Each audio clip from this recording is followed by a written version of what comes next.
James Walker-Powell, and you'll be happy to know this is the last instalment of Dixon Incorporated. Now, I'd actually spoke to a friend of mine, Nick McKenzie, who's actually been in the news lately with respect to the CFMEU and exposing what was happening there.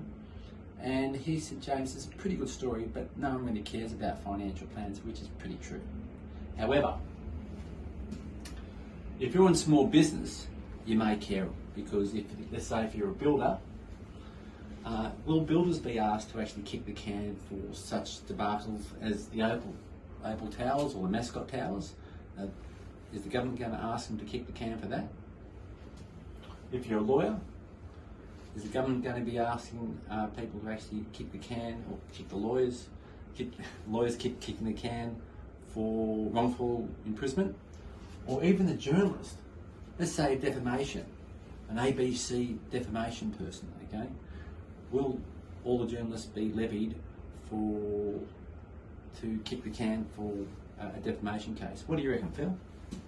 Well, I think that at the core of this is the CSLR, the compensation scheme of last resort that applies in our space, is fairly unique. Our profession has been somewhat singled out to be covered by this scheme.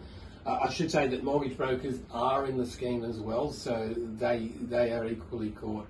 But yeah, most of the other sectors of the economy do not have this mechanism to compensate someone who's been the subject of poor advice or poor service by a business that goes into administration. So this is very, very unique, and it'll be very interesting to see how it goes and how the community responds to it.